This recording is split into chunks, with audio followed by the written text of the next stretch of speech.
Welcome to After the Show, your weekly movie podcast brought to you by A. Scully and Sid Talk. We're addicted to movies. Are you?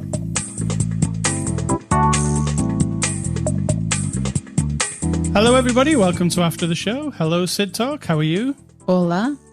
Welcome. Bien. Welcome. Very good. It's Saturday, July the 8th.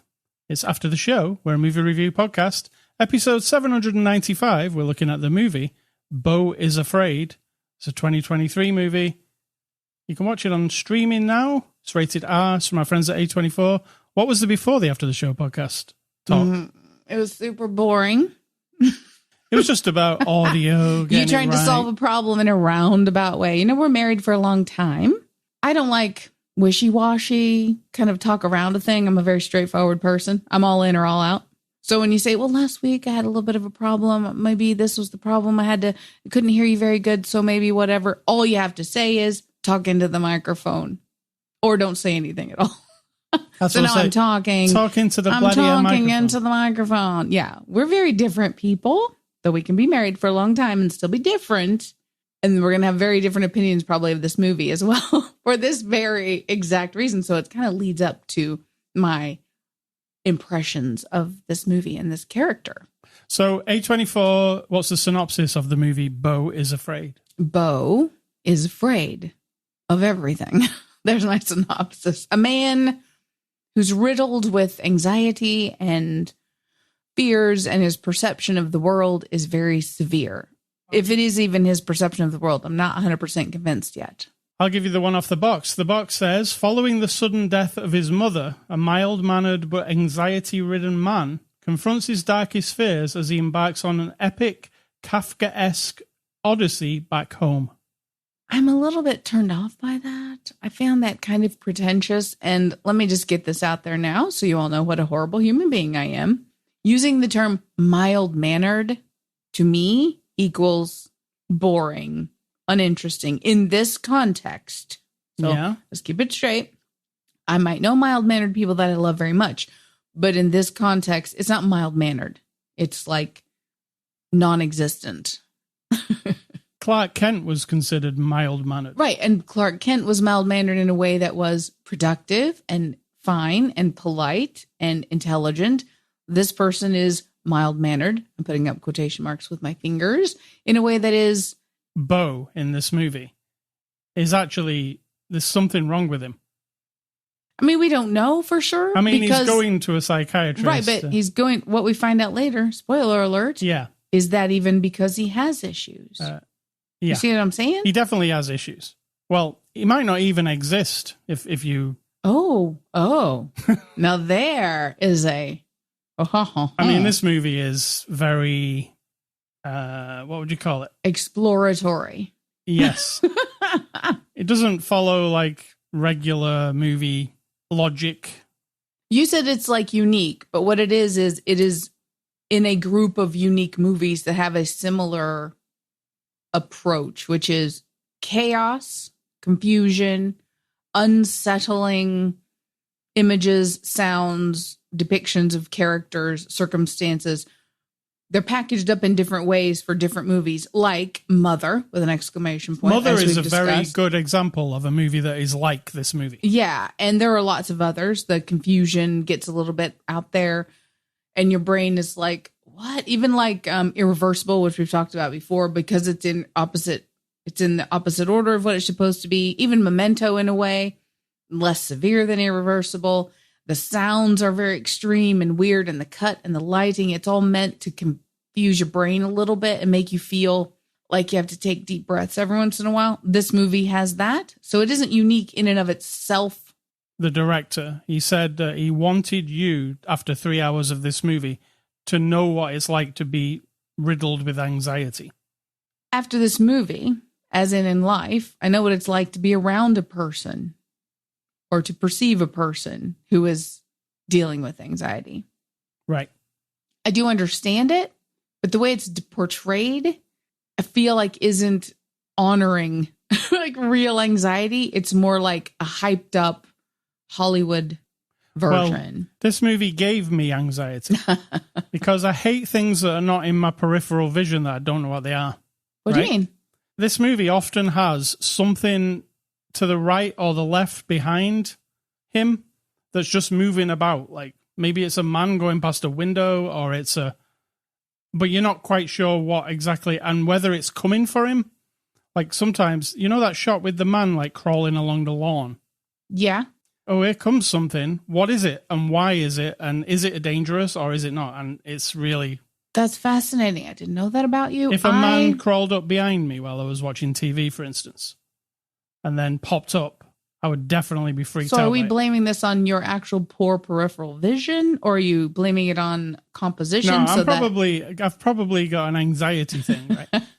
There's also, it's revealed right at the beginning of this movie when he goes in his apartment that the apartment block has got a recluse spider on the loose. Mm-hmm. Yeah, well, that freaked me out because all I could think about, and it doesn't even really play into it until later. For the next 10 or so minutes, I'm like, when's this spider coming out? Like, so I will diagnose you and say you do have anxiety. that is something, like, it's not a problem you can solve. Right. And so it's good to be situationally aware and know what to do in case the thing happens. Yes. But to worry about a thing up until the moment that it happens when you have no control. In that situation, I guess you could spray spider spray or whatever, but I'm just saying in this circumstance. So that is actual, yeah. And I butt up against that a bit with my personality because I'm a very much let's see what happens person. Right. I will still get freaked out if a recluse spider crawled on my hand. But until that happens, right, I don't think that way. It doesn't worry me. Right.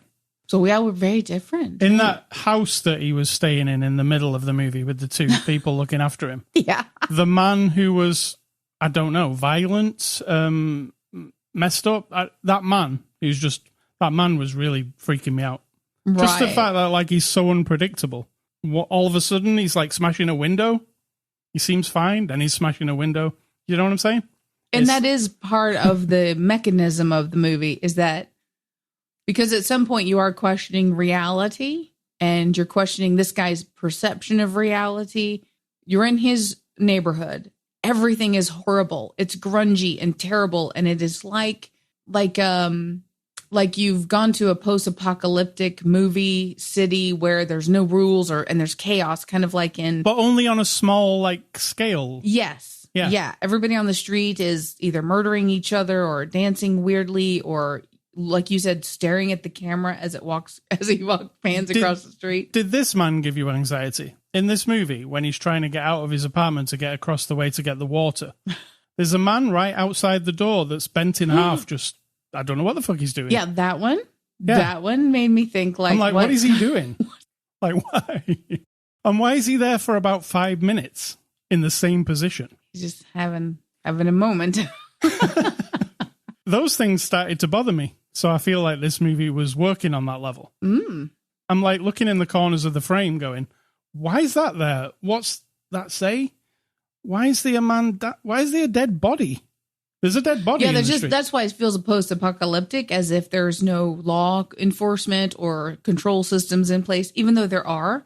That's why you have to keep reminding yourself that what we're looking at, how we're looking at the world, is through the filter of his mind. Like, so he looks through the peephole in his door, and it looks like the most uninviting thing. Like, there's no way I'm going out there.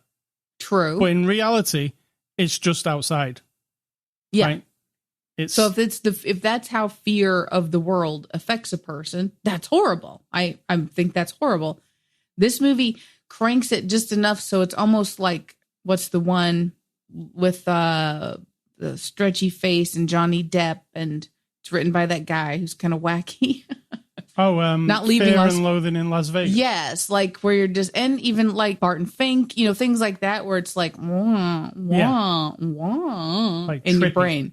If we're trying to actually tell each other the story of a person who's having severe anxiety, then amping it up to be hyperbolic about it is almost making a joke out of it a little bit, which I felt sometimes. And this movie does feel like a comedy a lot of the time. There's a lot of comic stuff in it. You feel uncomfortable laughing. Yes. Because it's awful. Ari Aster said this is not a horror movie when he was making this movie, because people were like, oh, you're making another horror movie. Yeah, no, this is not a horror movie, but it might be horrific to you. And I see where he's coming from with that. Because there are horrific things in here. Yes, and I felt grungy and terrible and horrible most of the time. Like, everybody he meets is threatening in some way, like either super nice in a very weird and uncomfortable way, like the lady who like runs over him. So let's tell the quick story here. He's freaking out in his apartment. He's going to go to his mother's because it's the anniversary of his father's death. At the beginning, we don't know the circumstance of his father's death. And so we're just like, oh, he's going to go spend the day with her. He has to get on a flight. At some point, his keys and his suitcase get stolen, so he has to call her. He's terrified to even call and tell her that he can't come because his keys have been stolen. She immediately, you get the vibe that she's either very, very controlling and hateful and snotty, or his interpretation of what she's saying, right? He's so terrified of disappointing her. What we're hearing from her might not actually be real. I don't think it was. You see what I'm saying? Yeah. So that's where we start. So now he's kind of trapped in his apartment here. Then he runs out in the street. He gets hit by a van. And then all of a sudden, he's in some really nice house out in the woods. And this couple who've lost a son in, I think, Afghanistan or Kabul. I can't remember where they said. Kabul, he said, yeah. Yeah. Are really obsessive over taking care of him. Like super weirdly obsessive. They even put like one of those things on your ankle, like a prisoner has on their ankle. He doesn't know that that's what it is for some reason. House arrest tag. Yes. Yeah. So now they're really trying to take care of him, but their daughter's totally fucked up. Really fucked up. There's a lot of pills being popped in that house. Yes, the family serves up the pills for breakfast. It's sort of cartoonish in a way. So they're trying to take care of him, quote unquote. You feel the vibe like they're just trying to collect men to care for because their son is gone. So yes. That's unfortunate. Then he runs away. He ends up in the forest with a band of maybe or maybe not, because it could be in his imagination, people who do like a play out in the woods. It looks sort of cultish. Yep. Sort of Renaissance festival-ish. And everyone there is very compassionate and very like, we're sorry to hear that. And how are you? And are you okay? And up to this point, no one has given a shit about this guy, right? So he kind of gets a moment of, then we get a very interesting story in the middle of what's in his mind of his own fairy tale, which is also pretty effed up. There's animation involved. There's a whole tale of a life, like a voiceover of a lady telling his story. And then whoop, we're right back in what seems like reality. And then some more shit hits the fan. And then he ends up finally at his mother's house where he's been told that she's died in a very horrible way. And then he has memories of a girl that he met when he was on a ship with his mom a long time ago. And then she appears because she works for him. That's Posey, Miss Parker Posey. And there's some weirdness there. And then the mom either is or isn't dead. It's very fragmented, like his mind. The trajectory is he needed to get from his apartment, wherever he lives, to the house where his mother has apparently died. Which involves a plane journey or a very long road trip. Right. And so that's what we're going on. But then it's just a trickle through his mind of scariness. And so that's the basis of it. And sort of unraveling how terrifying the world is to him. Just the most basic of things, right? Yeah. Going to get a bottle of water and not being able to pay for it. Yeah. There was a lot of things where you were like, oh, yeah, that is kind of... What his credit card? Yeah, his credit card. Yeah, that does give everybody anxiety. I mean, I do it when I do the self-checkout, right? I swipe my card and it goes, chip malfunction. I look around like, no. Don't worry, everybody. I've got money. Don't worry, I got money. Wipe it off like I'm real pro. Like, it's just the card. I poke it back in. But in my mind, I'm like, please work because I've got all my groceries here. I've already bagged them all up. Please just work, So I get that. But then it's fleeting, right? That's like a normal, I think, feeling of anxiety. Yeah. That you smash up against in everyday life. For a person to just feel it chronically with no end. If you notice when he does sleep, he sleeps very soundly. Every time that we show him sleeping multiple times. Yeah, where he's really asleep. It takes quite a bit to wake him up. That's because of all the medication he's taking. Might be. Or he's just tired from the world, Everybody he meets pretty much gives him something like to take. True. Maybe part of your problem is you take it every time. Well, he didn't have he's in a car with some teenage girls and they're making him smoke whatever it was. But he didn't really have a choice because they were kind of threatening him at that point, right? And his psychiatrist gives him a new prescription, and the surgeon... The lady in the woods gives him something? Correct. Yeah. Maybe that's your issue, Beau. You can't just not take your medicine, but he was taking all kinds of medicine. And weird. Maybe that's how it feels like the whole world just doesn't want to fix you. They just want to give you something, and then you just shut up about your problems. I think that was partially part of the message, right? Right. Especially at the beginning where the psychiatrist said, "Oh, I've got some really cool stuff for you here," like as though it was like candy. Got some really fun medication for you, buddy. Yeah. I was like, oh, that's a funny way of putting it. Yeah. Now, I really liked this movie. I like Ari Aster's work. And I would say that it was kind of draining, though. But that's what he wanted. So yeah, success. And then when I watched a few interviews of him, and I'd read some essays that he'd wrote. And he wanted you to feel that way. And I definitely felt that way. I felt like this is all over the place. It's weird. I don't know what to expect. I don't think I've seen a film quite like it, because it does go all over the place, right? Mm. Sometimes it's panicky, weird stuff. Sometimes it's like straight up like a horror thing is happening that seems out of place almost. Yeah, like the naked man in the street stabbing so many people. Yeah, or the big monster in the attic. Big monster. Nice way of, very diplomatic of you. Yeah. But you know what I'm saying? If you want to know what the big monster is in the attic, you're going to have to watch this movie, because we're not telling you. Yeah. That happens, and then other things happen, like there's a weird sex scene. Mm-hmm. You know, there's things that you're like, oh, I wasn't expecting this to be happening right now, because a minute ago, it was very, very different. Did you like it? I think I'd have to see it again. I feel like I need to see it again, because I feel like I didn't, because of it being so outlandish and a lot. It feels like a lot, right? You've been through something. I feel like if I watched it again, I would pick up on more stuff. I feel like I missed stuff because it was moving so fast at the beginning, especially.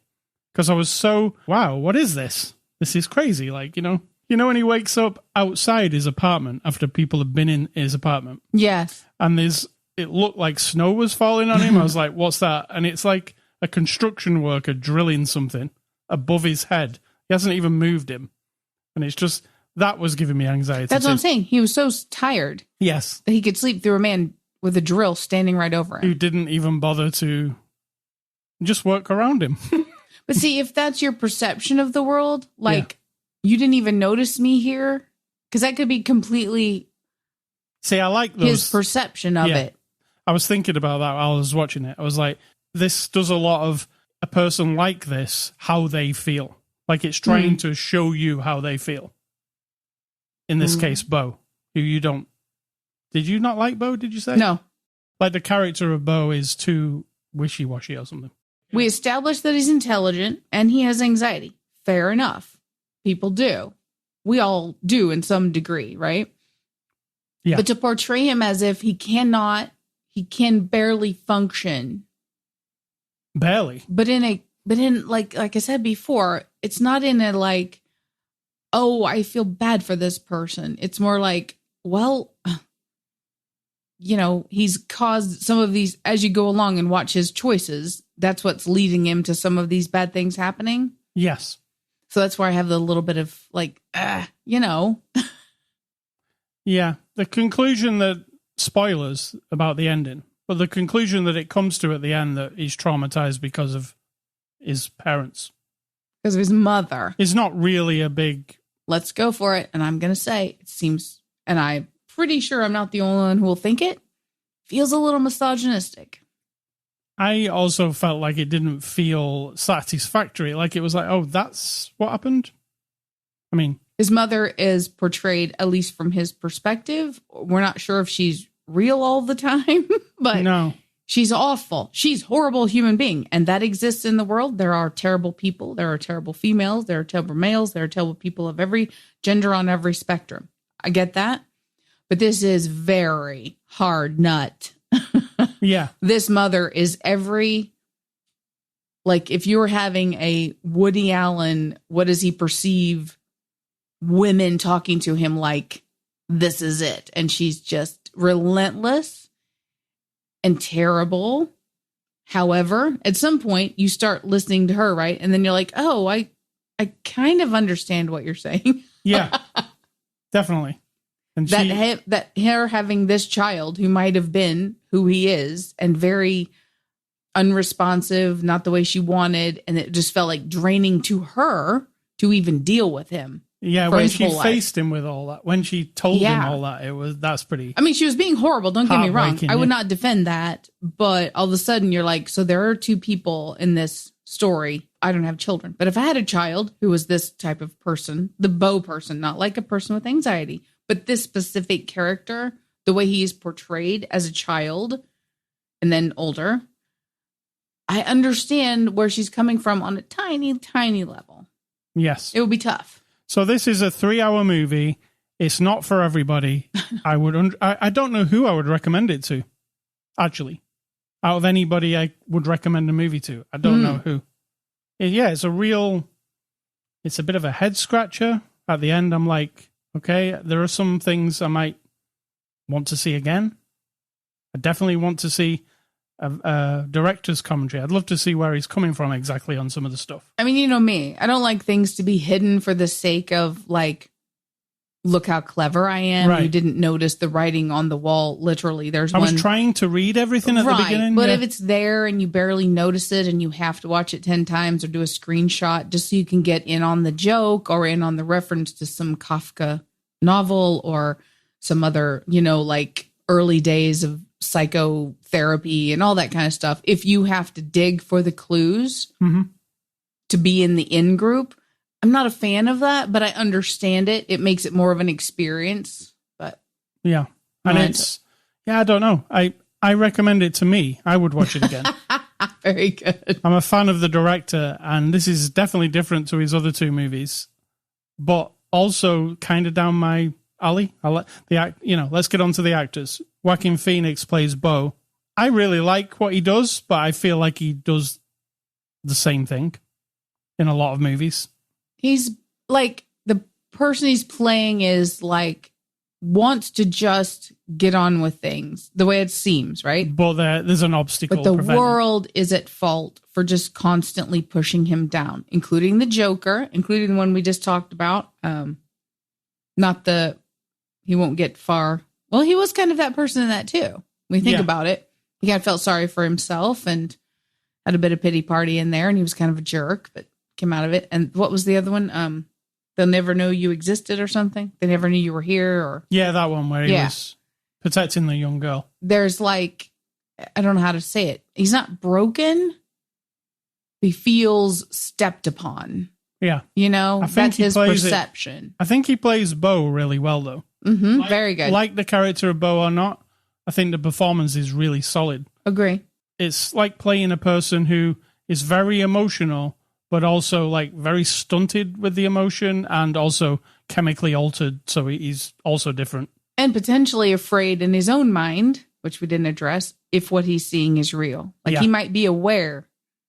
Yeah. Because he says at one point, is this real? Is this real? Like he's screaming. I forget which point it was. So he did, yeah.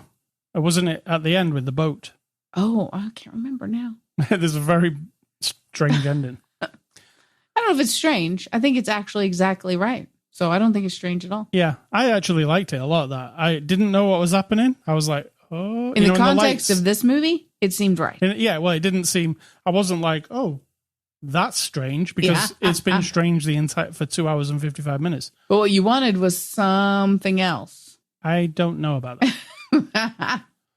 Amy Ryan plays Grace. What do you think of Amy? She's the looking after him in the kid's bedroom.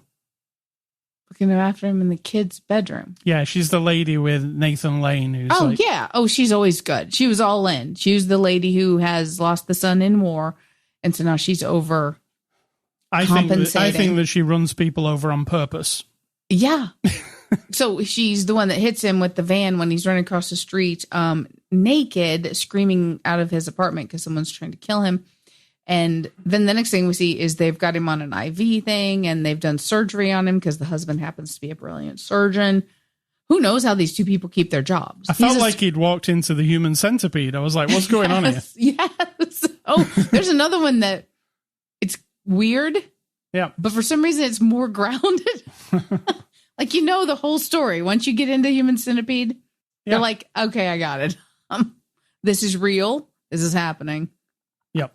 I'm not going to say It's not in anybody's mind. It's happening. Yeah. I mean, it was in somebody's mind, and then he wrote it down and made a movie about it. Yep. Nathan Lane, who we just met, Roger, he was good too, because he was real passive-aggressive. You know that conversation he was having where he's kind of saying, yeah, I'm going to take you home tomorrow, but Beau wants to go home today. But he's saying it in this roundabout way to kind of convince him that tomorrow is better. Yeah, manipulating him for sure. And it's kind of slow and subtle.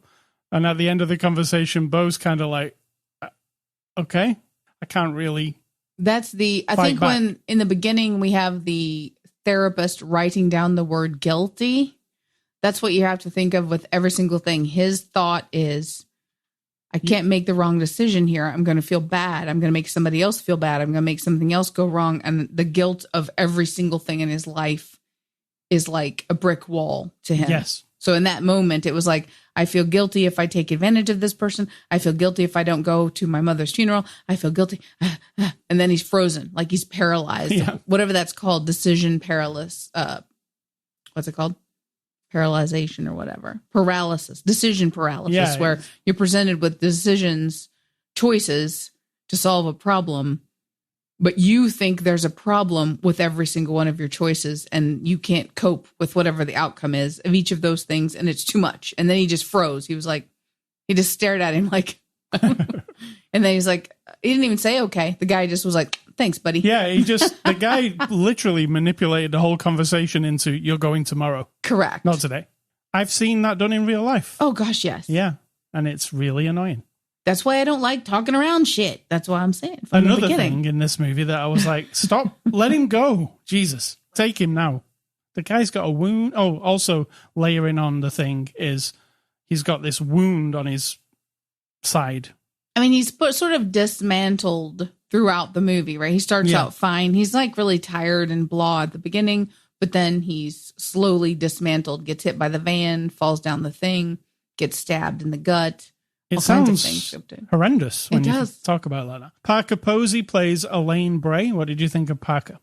I mean, I like her, but again, this feels like that's just an extension of, because she's pretty forward. I mean, the only moment we see her is when she shows up, and then they go to the bedroom, and then that's it. I like the conversation they had outside, though, before they went to the bedroom, where he's like, I waited for you. Yeah, but then, is that real? I don't know. See? I don't know. Because she immediately responds as in to say, let's go to the bedroom after 30 years. I feel like that felt like what he wanted to happen rather than what really happened. Exactly. Yeah. But we don't know. We'll never know. We'll never know. Patti LuPone plays Mona Wasserman. She's the mother. What do you think of the mother? I mean, she has a... Well, there's two people play the mother. Yeah, but this is the Both of them were good. This is the older version. And both were good.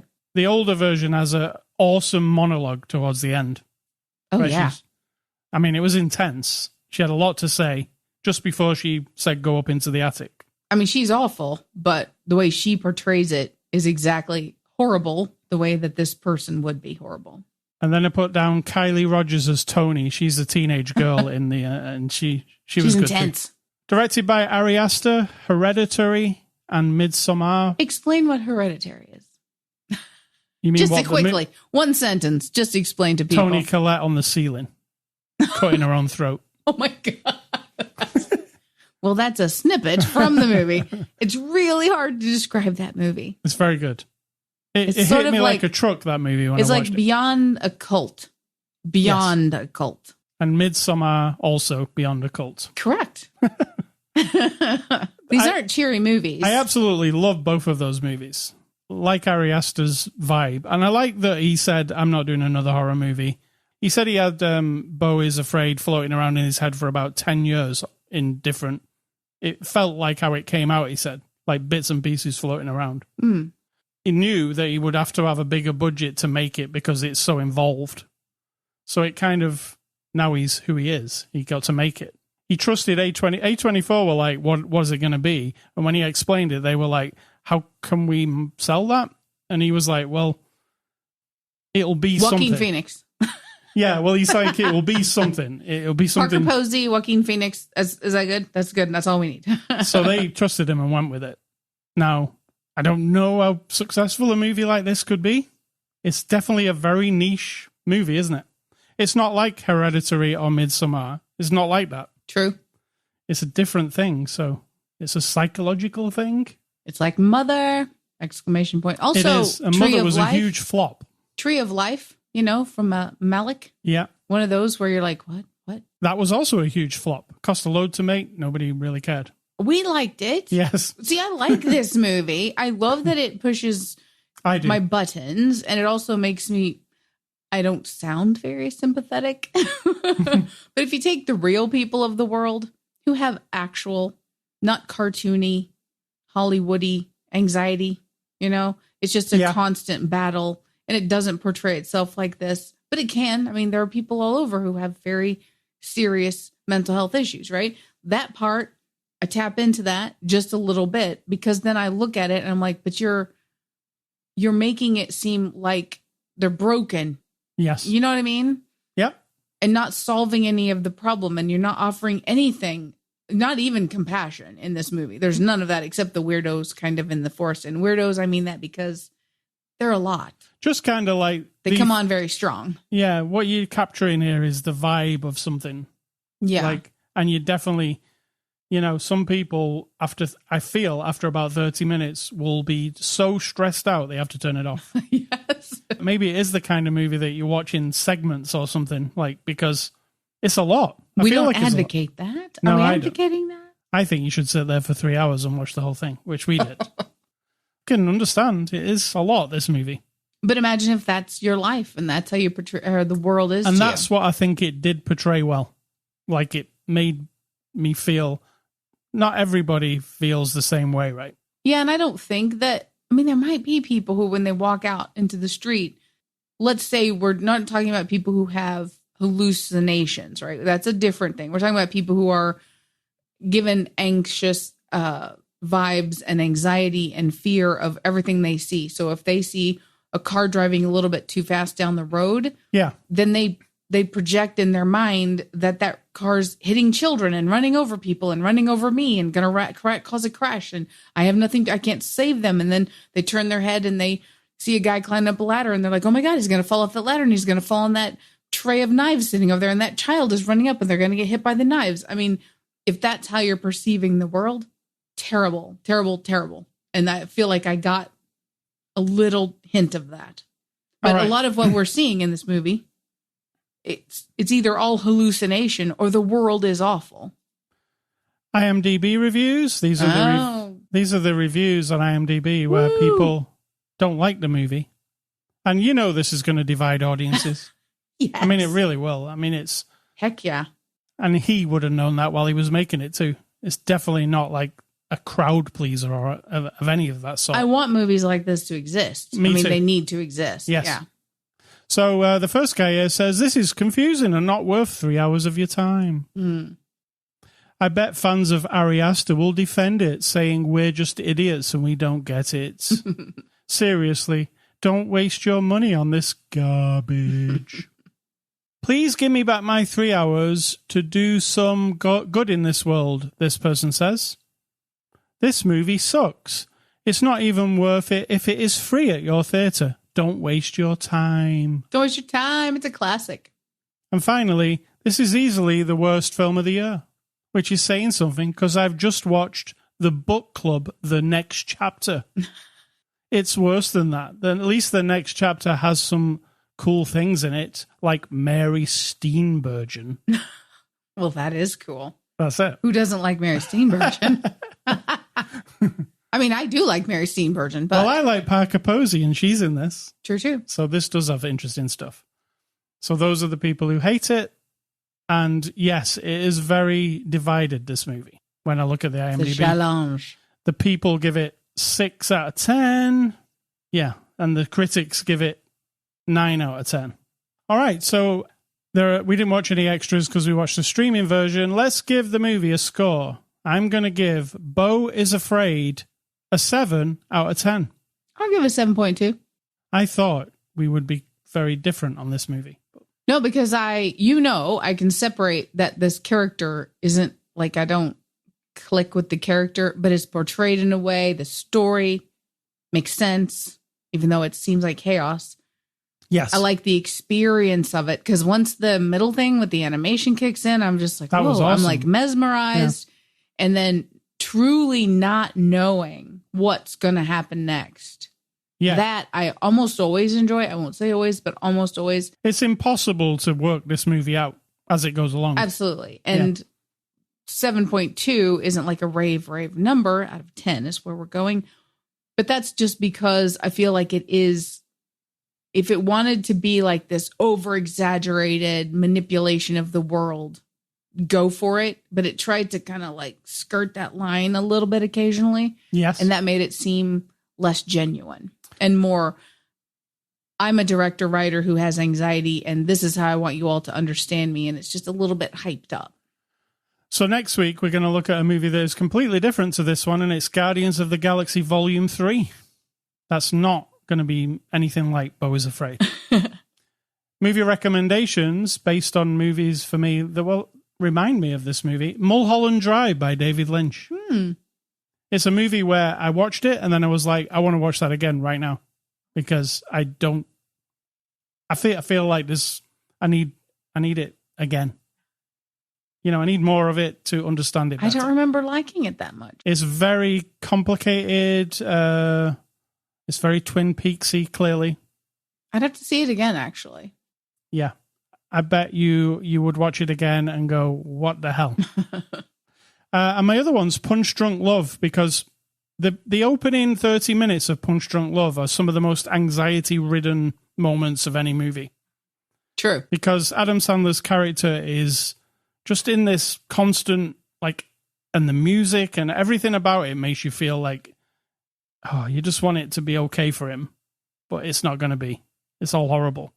Also, you know? Magnolia in a different way. Magnolia's more like sad anxiety. Yeah, more depression, rather than like everything's horrible, like that. It's like soul crushing. Yes. So Punch Drunk Love, Mulholland Drive. And mine are going to be 5 science fiction movies from the turn of the century / millennium. But now we're up to 2015, and we have Terminator Genesis. Not great. That's the Khaleesi. It was unfortunate. The Lobster, awesome. Fantastic. We both love. That's another one of those that's like you're kind of confused a little bit, but you just go along for the ride. It tells you right up front what it is. Yeah. I won't give a synopsis. It's just called The Lobster. And it's got Paul Rudd in it. It's really good. No, it's got not Paul Rudd. I think it's Paul Rudd. No, it's True Detective guy. True Detective. Phone Booth. Colin Farrell. Oh, is that who it is? Yeah. Why do I think it's the other guy? I don't know. Olivia Colman is in it too. She is. Yeah. She is. So it's good though. So watch it. Yeah. The Resort, which I watched, it's zombies. It's not great, but I watch Resort with a Z. I'll watch any zombie thing. Tomorrowland, not with zombies. Oh wait, that's George Clooney, the Disney movie. Yes, it is. Yeah, I barely remember what it was about, but yeah, it's that one. Isn't it where he's like a recluse and he was a child who saw some kind of thing and then it's actual real? Yeah. Right. And then we also have one of your favorite TV shows, Wayward Pines. M. Night Shyamalan Ding Dong. Wayward Pines. It's cool. It starts off with a bang and that kind of...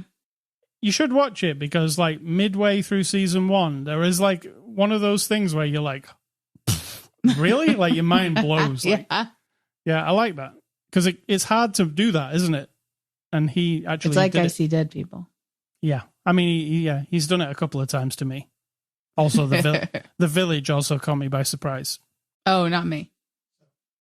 All right, so A Scully stuff. I'm going to talk about Final Fantasy 16, but I've still not finished it, so I won't talk about it. So I'll talk about what's for dinner. Okay. Are you asking me what's for dinner, or are you talking about it? The what's for dinner ? That's fun. See, you said I'm gonna talk about what's for dinner ? Pause. Are you saying, hey, Sid Dog, what's for dinner? Yes. Okay. ? It's not Subway. That's what the little sheet says. Oh. We have a little cheat sheet here. That's not what we're having. It's Larry David pasta. We love to call it Larry David pasta because LD. the guy on the package looks like Larry David. Yeah, it's like... Larry David did not make a pasta line, so it's not that. But just look for Larry David's head when you buy the pasta. we're having that with some zucchini that my manager grew in his garden and some tomatoes that I grew, little tomatoes. I also made something with that yesterday. Oh, which man, it was delicious. good. We had zucchini pizza. It was wonderful. Yum. We're telling you this because we're vegetarian and people think, oh, when you're vegetarian, you don't eat any food and you're very judgmental animal rights people who hate the whole world. That is not correct. We just eat a lot of food and there's some of it. All right, give us your Pasta. advice and we'll get out of it. My advice is that it's very fair to come to the conclusion that nothing in life really matters. Like a lot of people come to that conclusion at a certain point of life. It varies from religion to religion, politics, life experience. And all of a sudden you turn around and you go, oh, nothing matters. Could be because of a tragedy and it sort of erases the meaning of everything.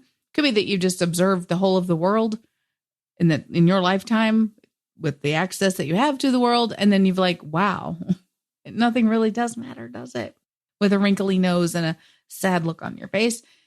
And that's fine. But the twist on that is everything in the whole universe that's ever existed to lead up to the moment when you came to that conclusion had to matter or mean something or do something to produce you as a being or a creature in the world who can come to that conclusion. Right? Right. So that's it. Very good. All right, ascully.com is our website. We're on social media, Twitter, Facebook, Instagram, also that new Threads. You know what? I signed up for it. I posted a post and then never looked at it again. I know. I will post the podcast on it every week, though. We're also on Spotify, iTunes, Amazon, YouTube. You can listen to the podcast. There's a video version on YouTube, but you don't see us. You just see us, an image that never moves. Is that really video? We can make it move. We can do like 2 frames that just flip back and forth. Sure. You can email feedback to me, ascully@ascully.com. Do not email Sid Talk. She doesn't want your emails. And stay classy, Mr. Ari Aster. I'm really excited to see what he does next because who knows what it'll be. No kidding. And I'm going to say, think for yourself or someone will do it for you.